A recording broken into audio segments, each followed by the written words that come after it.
Não é preciso ser nenhum especialista em demografia para constatar.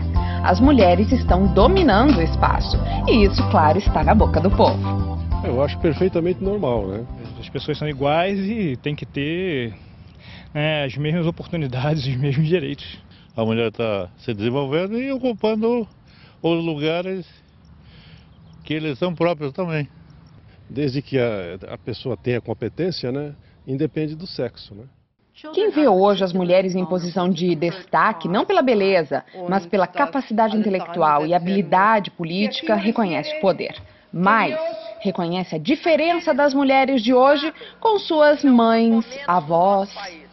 Já minha avó não. A minha avó é aquela mãezona mesmo, que, sabe, aquele retrato de mãe. Acorda cedo, mais cedo, faz o cafezinho das crianças, fazia pra gente o cafezinho, colocava a roupa. Quando tava frio, ela até passava a roupa, assim, pra gente não ficar com frio, sabe? Bem mãe mesmo, bem mãe mesmo.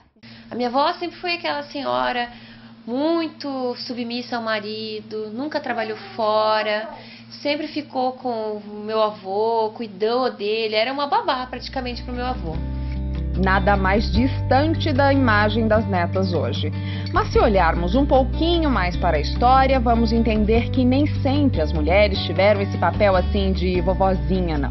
Elas foram guerreiras, grandes comandantes, líderes militares e ditaram moda, claro, desde sempre.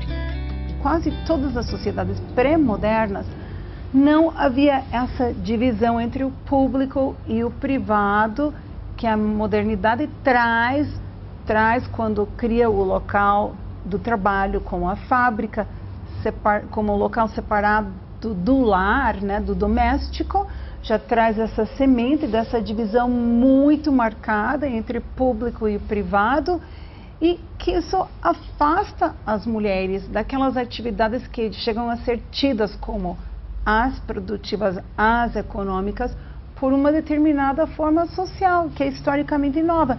Então, é isso que também instaura o papel da mulher dona de casa. A modernidade, a industrialização capitalista é que segregou as mulheres e foram a mola propulsora para um estopim que começou estourando dentro de casa, ganhou as ruas e a mídia. Então, a presença da mulher na publicidade desde sempre, né? Desde a época que era um desenho, a gente não conseguia ainda colocar fotografia no papel, né, na folha impressa. Então tá lá, ela representada, ora pelas atividades que ela desenvolvia, que naquela época, lá nos idos de 40 e 30, ali, guerra, pós-guerra, um pouquinho antes, tá lá segurando ferro de passar roupa, no fogão, nas atividades de dentro de casa. Mas ela já é valorizada pela publicidade. Quando tem visita, é você que lava a louça, né, amor? É verdade. Deixa que eu te ajudo. Não, tudo bem, rapidinho. Perfex, hein? Claro, o Perfex limpa muito melhor que os outros panos por causa dos furinhos. Eles realmente agarram a gordura e a sujeira. E na hora de lavar, saltam fácil debaixo d'água. Mas já não é possível ignorar a mulher e seu poder. Elas queriam votar, votaram. Decidiram estudar e hoje ocupam a maioria dos bancos universitários. O desejo era a independência financeira. E aí estão, trabalhando e liderando. Na década de 60, 70, você saía, passava na rua, em cada casa tinha lá uma mulher conversando com os filhos, no final da tarde conversando com a sua amiga, enfim, esperando o esposo que ia voltar do trabalho, e ali depois a família se reunir. Então isso, a partir da década de 80, isso foi mudando. E hoje a gente não vê mais a mulher conversando, então está a mulher, o esposo, todos estão no mercado de trabalho. E o senhor aceitaria numa boa ser mandado por uma mulher, por exemplo? Eu até já sou, né? Sem nenhum problema, normal. Estou me sentindo como hoje, que a presidente da República é uma mulher, não é? Olha, assim, administrativamente me sentiria normal, como se fosse mandado por uma pessoa do sexo masculino. E inventa de falar para elas pararem de trabalhar. Só de pensar eu vejo um terror. A cantora paulistana é um típico exemplo desta mulher moderna. Acabou de lançar CD, se joga em múltiplos projetos ao mesmo tempo, estuda, trabalha e administra a casa. A mulher de hoje, assim como ela, investe em beleza e movimenta uma indústria bilionária. O meu maior problema é roupa. Eu acho que eu tenho um trauma, porque eu sou irmã mais nova. Você é irmã mais nova? Eu sou irmã mais velha. Irmã mais nova sempre herda a roupa das irmãs mais velhas. Então, quando eu tive a oportunidade de trabalhar, ter o meu dinheiro, me vestir do jeito que eu gostava, meu Deus, o meu cachê, gente, era tudo em roupa. Não era em sapato, não era em bolsa, era roupa. Bem diferente da avó, ela guarda semelhanças comportamentais um pouquinho com a mãe. Ela foi mãe bem jovem, ela casou com 18, já muda aí, né? Eu casei com 24, quase 25 e ela casou com 18 aninhos. Meu pai já era um pouco mais velho que ela. Aí eles já tiveram filhos, no primeiro ano de casamento eles já tiveram o primeiro filho. E tem uma coisa engraçada, que nós somos em 4 lá em casa. Da minha irmã mais velha para a segunda, só tem 10 meses e 15 dias de diferença. Meu pai, ele quis realmente, minha mãe, eles quiseram realmente, ó, vamos ter filhos logo, já, a gente quer tantos. Meus pais sempre quiseram muitos filhos. E foi isso, foi um período de produção lá em casa, até ter o menino, o neném, o homem. Coisa do Nordeste, gente. Eu acho que a maior diferença é que ela não dirige. Eu acho isso bem estranho. Sua mãe não dirige? Minha mãe não dirige. Isso que é fundamental, gente? Hoje em dia, em São Paulo, não sei assim, no interior, essas cidades mais tranquilas, talvez não seja tão necessário. Mas aqui em São Paulo, eu acho meio estranho, assim, uma mulher independente, que tem uma vida, né, ativa, não dirigir. É meio estranho. Mulheres nessa faixa etária... Quantos anos, Dani? Ah, tem que falar. Pois é, jovens ou mais maduras, mulher tem disso também, não gosta de falar a idade. Mas voltando ao assunto, são mulheres dessa faixa etária que deveriam estar casando, tendo filhos agora, pelo menos segundo o padrão de suas mães. A idade é cruel com a mulher. Ela é programada, 45 anos para, e não vai aos 50. Tem aquela que às vezes tem 18 filhos e acaba tendo um aos 44, 45, 48. Mas isso são raridades, assim como tem pessoas que têm 100 anos, 110, 120, não tem? Quantas? Pouquíssimas. É a mesma coisa a mulher que tem filho depois dos 45. São poucas, são raríssimas.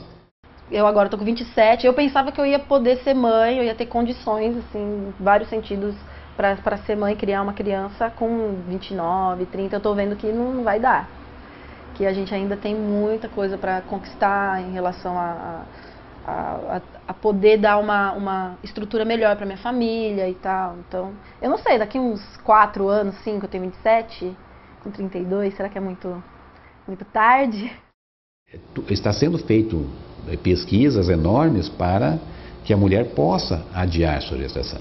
Mas hoje ainda ela tem que estar consciente, tem que estar cientes de quê? De que a medicina ainda não tem essa capacidade toda que a imprensa às vezes transmite.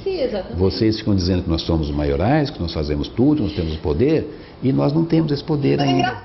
A mama é um órgão que foi feito para amamentar. Enquanto ela não amamentar, ela não amadurece. Ela é um órgão jovem. E todo órgão jovem não maduro, ele é mais sujeito a transformações genéticas dele que leve ao câncer.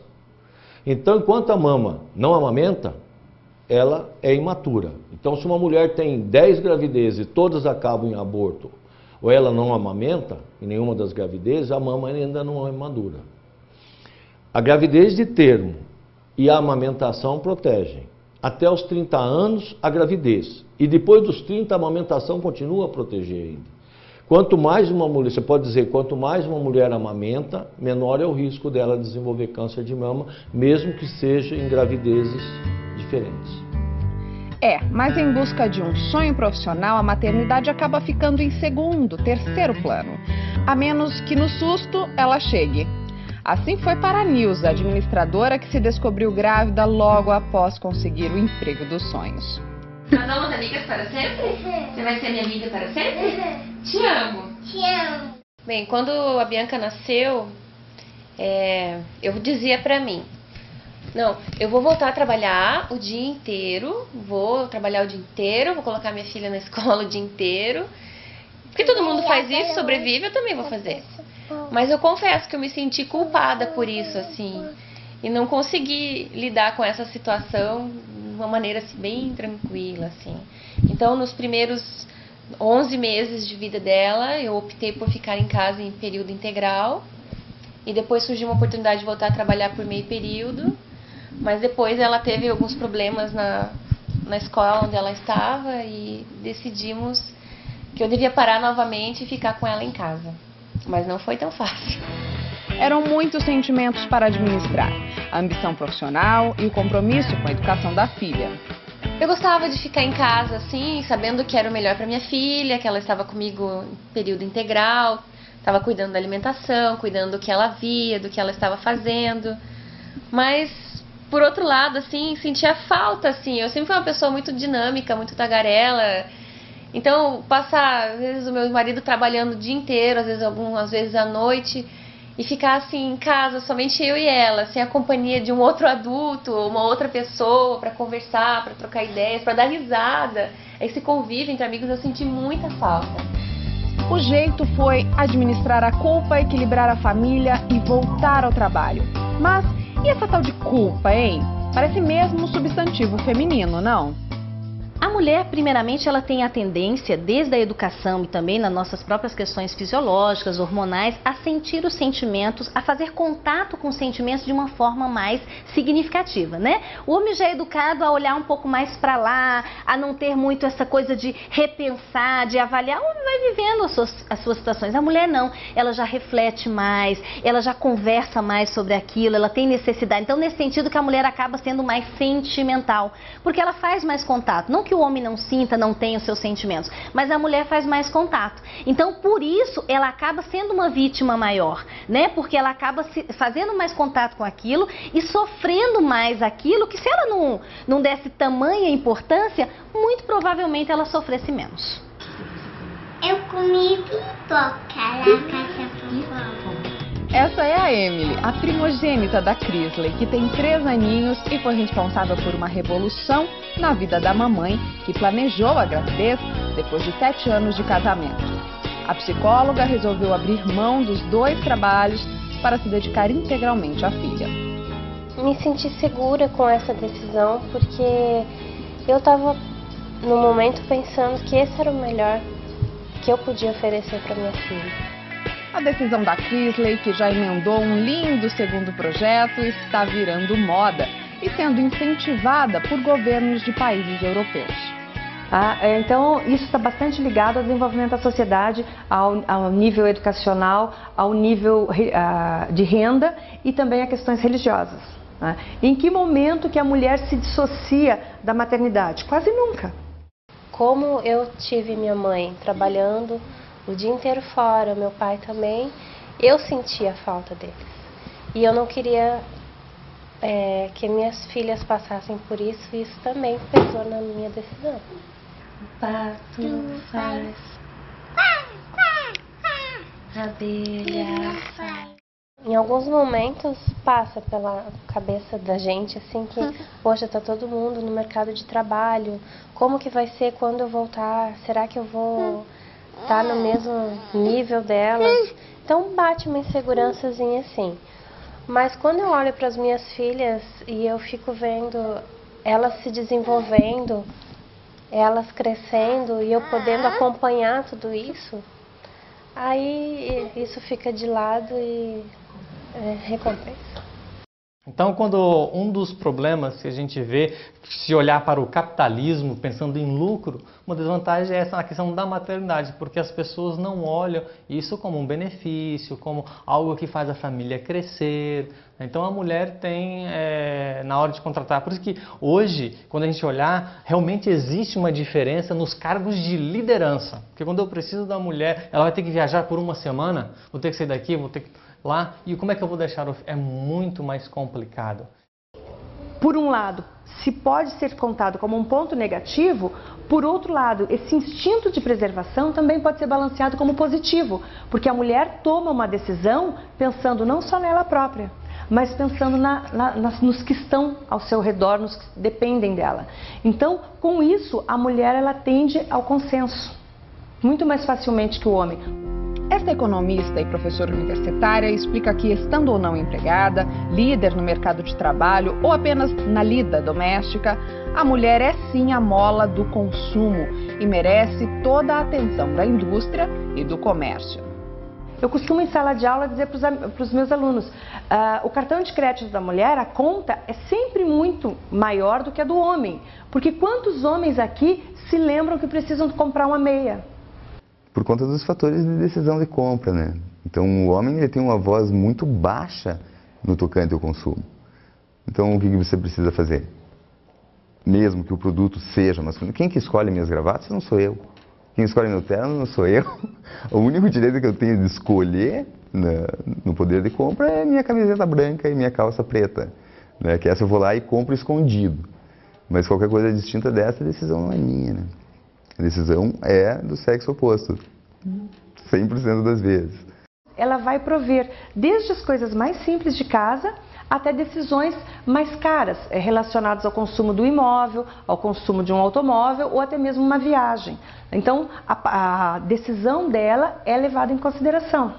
Talvez as duas palavras-chave em relação ao sexo na publicidade seja: a mulher deve ser sensibilizada pela comunicação e o homem deve ser convencido por ela. Eu acho que eu uso muito bem o meu dinheiro. Não me acho vítima do sistema todo. Só para comprar coisas eletrônicas, aí eu sou vítima. Eles vendem a furadeira e você assiste, dá até vontade da mulher comprar a furadeira de tão fácil que é para usar, né? Eles têm simplificado muito as coisas para as mulheres hoje em dia. Porque embora a nossa renda seja menor do que o homem, historicamente ela vem aumentando. E historicamente a renda aumentando, nós ainda temos o aumento constante da força de trabalho feminina. Então nós temos mais mulheres consumindo e com renda maior. E com um poder de decisão não só sobre o seu próprio consumo, mas sobre o consumo dos filhos e do seu cônjuge. Ops, peraí, renda menor? Com toda essa ascensão da mulher? Então todos os estudos mostram que nós mulheres temos número de anos sempre superior aos homens. E ainda assim nos sujeitamos a salários com renda inferior à dos homens. E por que isso? Um recalque? Não diria um recalque, mas eu diria assim, a forma com que o mundo do trabalho está estruturada. Tá? Então a forma como isso foi visto. Quando nós falamos historicamente, nós estamos falando de um período longo. E essa ascendência da mulher no mercado de trabalho, ela é relativamente recente. A mulher é o ser humano mais importante na face do planeta. Então, as mulheres gostam das mulheres, gostam de ver as mulheres por comparação, ou não sei, não sou a pessoa mais indicada para falar sobre isso. E os homens gostam de ver as mulheres.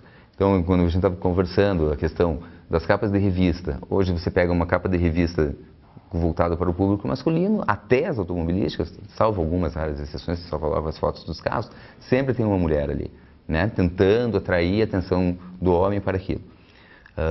E nas capas femininas são mulheres, são raras as vezes que você vê a fotografia de algum artista bonitão ali. Não, ela é uma publicação voltada para a mulher que usa a imagem da mulher para convencer a mulher dela mesma. Tanto é importante que hoje é possível ver marcas de bebida se adaptando ao paladar feminino, carros que foram ficando mais confortáveis e adequados para esta nova consumidora, que só parece não se entender direito com o espelho. Ainda. Tanto que quantas capas de revistas de mulheres que passam pelo Photoshop, nós sabemos disso do ponto de vista consciente, intelectual, mas nós pensamos, nossa, como ela é linda. Como eu queria ser desse jeito, né? Por quê? Porque nós fantasiamos ainda, porque há uma cobrança de que você tem aquele padrão, há uma cobrança que aquele padrão é bem sucedido, há uma cobrança de que aquele é o referencial que você deve atingir. E esses padrões, ele desrespeita as diferenças, ele desrespeita o real, ele desrespeita características genéticas, inclusive, né? Porque as top models são top models que elas têm uma característica genética diferente da nossa, em altura, né? Elas são diferentes fisiologicamente e todos têm que ser naquele mesmo padrão, dentro daquela mesma forma, né? Senti, porque a mais bonita ou a mais elegante era aquela que era mais alta, aquela que tinha um manequim 38, o PPP. e você ficava em segundo plano, porque não era daquele jeitinho esperado aí, padrão Gisele Bündchen. A beleza pode ser uma fonte de infelicidade, ou a busca incansável pela beleza pode ser uma constante insatisfatoriedade, né? Aí a gente já entra inclusive nas disfunções, nos transtornos alimentares, na dismorfia, né? Onde a pessoa está sempre se vendo diferente, ela precisa modificar ali, tirar dali, até descaracterizar-se totalmente, né? Porque o problema não é a beleza, né, ou as belezas, o problema é a insatisfação, né, onde você vai achar que a tua felicidade está naquilo que você considera beleza. Aí você começa a fracassar, aí você começa a declinar, porque isso não é beleza, isso é obsessão, é diferente. Eu sinto, eu acho que na medida normal, assim, que toda mulher sente. Ah, eu queria ser mais alta, ah, eu queria ter menos aqui, mais ali, ah, eu queria ter o cabelo, né, mais liso. Mas eu acho que bem dentro da normalidade, porque eu conheço muitas mulheres neuróticas, então... Me sinto vítima, sim. Por mais que a gente veja, tente não se influenciar por isso, a gente vê na mídia a cobrança por corpo perfeito, por cabelos perfeitos, unhas perfeitas, e eu me sinto influenciada. Eu tenho uma cobrança pessoal com beleza, com corpo, por estar acima do peso, com cabelo também. E a gente se sente infeliz algumas vezes e a gente observa os outros e em alguns momentos gostaria de ser como os outros, apesar de não ser o ideal, né? Mas a beleza não é uma só, são as belezas. Muitos tipos, muitas formas, né? O próprio Pitangui diz isso, que talvez seja um grande especialista em beleza, né? Ele diz que a beleza, quando ela só é a beleza, ela cansa, né? Quer dizer assim, você tem que ter o teu conteúdo, você tem que ter a atitude, você tem que ter um conjunto que sustente. Agora, é claro que nós queremos o belo, não tem problema, mas o belo em cada tempo. E isso é outra coisa que a mulher moderna está perdendo. Hoje em dia, você vai nas lojas, uma vendedora te atende, você pede uma sugestão, e ela diz pra você, fala, olha, isso aqui é igual da fulana da novela lá, que tá usando, que tá bem na moda. E parece que às vezes se você não entra nessa moda, você tá fora da época, entendeu? Como mãe, a gente acaba olhando pra elas e... opa, tem que cuidar aqui. Não vou deixar comer tal coisa pra não engordar. E eu... olho para elas e não gostaria que elas sofressem aquilo que eu sofro. Então a mulher quer ser bonita sim para os homens, para o seu cônjuge, para o seu namorado, ela quer ser bonita para as amigas, ela quer ser bonita na sociedade em que ela... Porque a beleza é um valor, a juventude é um valor. E é isso que está se perdendo um pouco na nossa sociedade, né? Porque em busca dessa beleza, muitas vezes a mulher faz qualquer coisa. Então a gente vê mulheres extremamente plastificadas, onde elas, né, deixam a sua beleza escoar em busca de uma beleza que é o padrão. Então a gente começa a descaracterizar a beleza. Alguns estudiosos dizem que nossas avós, bisavós, talvez sofressem menos pressão, pelo simples fato de que havia menos mulheres e menos padrões para comparação. Com uma mídia não tão agressiva daquela época, sobravam as vizinhas, as amigas e parentes. Este era o leque infinitamente menor, diga-se de passagem, de mulheres para elas se compararem. Você vive em função de trabalhar para se manter, para manter os teus luxos, as tuas necessidades, e não sobra tempo para fazer as coisas que você quer, que você gosta, que você precisa, para cuidar de você, coisa que antigamente era diferente, quando as mulheres não trabalhavam. Por um lado, né, elas ficavam muito restritas à casa, né? Mas, por outro lado, elas tinham outra qualidade de vida, elas cuidavam dos filhos. Hoje a gente tem que pensar 10 vezes, eu já tenho 38 anos e estou pensando se eu vou ter filho ainda, porque como é que eu vou conciliar um filho na minha vida? Como é que eu vou ter que largar um emprego? Eu tenho 3 empregos, eu não vou poder ter essa vida que eu tenho. Enquanto saltamos alguns obstáculos e conseguimos sucesso, ainda temos muitos outros para resolver. Não é, Fernanda? Acho que o mais complicado é conseguir conciliar tudo, a vida pessoal, a vida familiar, o trabalho e tudo que você precisa, o que você quer, o que você precisa fazer, seus compromissos. Com 38 anos, a pediatra não se sente pronta para uma gravidez e conta com a sorte e a ciência para resolver esse desejo quando aparecer. Sim, pois há meio século a mulher passou a contar com outro aliado para adiar a visita da cegonha, a pílula. Que a mulher de hoje em dia é muito prática. Ela está olhando a praticidade e às vezes pode até fazer mal. Ela sabe que está fazendo mal para ela, mas está resolvendo no momento, entendeu? Está resolvendo a necessidade de evitar ter filhos no momento, então tá bom. Uma opção para as mais jovens é congelar os óvulos em clínicas como esta, onde você desembolsa de 5 a 10 mil reais pelo procedimento e aguarda a vontade bater na porta. O tratamento dos casais sem filhos é a ciência que mais evoluiu nas últimas 3 décadas. Não tem nada na medicina que evoluiu tanto quanto o tratamento da infertilidade. Antigamente era comum você pegar um casal e falar, olha, você está com as trompas obstruídas e já operei, não tem solução, você tem que adotar um filho. Você tem endometriose severa, só com adoção. Seu espermograma é muito fraco, não tem tratamento, é só adoção. Hoje tudo isso tem solução. Todos os casais engravidam. Desde que tenham espermatozoide vivo em qualquer número ou quantidade e tenha óvulos em boas condições. E os óvulos acabam aos 45 anos.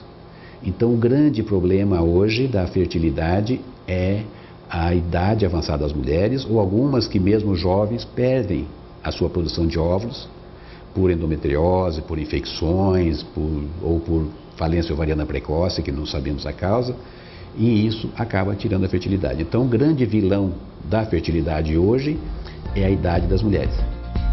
A idade, lá vem ela de novo.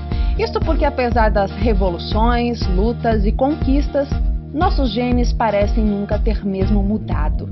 Querem amor, atenção, um parceiro carinhoso e alguém para dizer coisinhas assim. Onde que a mamãe mora? Lá no meu coração. Ai, que lindo. Onde que a mamãe mora? Lá no meu coração. Onde que é isso? Aqui no meu coração.